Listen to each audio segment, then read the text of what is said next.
Gagal jadi WO pernikahan Vena Melinda, masa lalu Elma Theana kembali dikuliti. Padahal borok lama tersebut sudah diungkapkan Elma Theana 2 tahun silam. Namun gara-gara namanya jadi heboh karena ikut dalam lingkaran pernikahan Vena Melinda dan Ferry Irawan, sosok Elma Theana ikut jadi sorotan.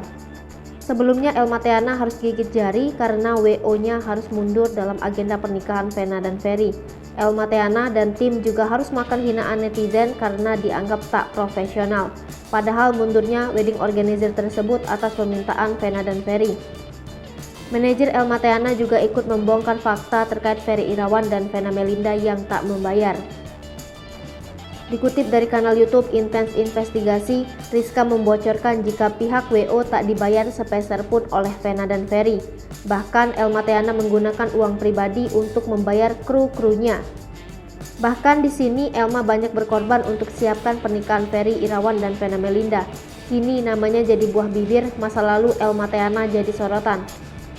Tak banyak yang tahu jika Elma Theana pernah masuk aliran sesat. Elma Theana ternyata pernah berguru di Padepokan Brajamusti yang ada di kawasan Desa Sukamanah, Kecamatan Cisaat, Kabupaten Sukabumi, Provinsi Jawa Barat di bawah bimbingan Gatot Brajamusti.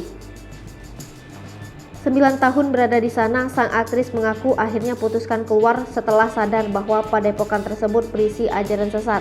Hingga pada akhirnya kedok sesaat, padepokan pun terkuak seiring dengan ditangkapnya Gatot atas kasus narkoba pada tahun 2016 silam. Selama menimba ilmu di padepokan, diakui Elma ia merasa malas untuk bekerja hingga membuat tabungannya terkuras. Pengakuan itu terekam dalam tayangan P3H di kanal YouTube Trans TV Official, seperti dikutip dari video yang dipublikasikan. Saat disinggung soal biaya selama tinggal di padepokan, Elma menjelaskan jika tidak ada nominal khusus yang ditetapkan. Semua biaya yang dikeluarkan penghuni padepokan pun atas kesadaran masing-masing individu. Tak hanya membuat hartanya perlahan terkuras, Elma ternyata juga sempat dipaksa konsumsi narkoba dengan dalih makanan jin. Pengurus padepokan hanya meminta Elma memakan aspat, yang belakangan diketahui itu merupakan narkotika jenis sabu.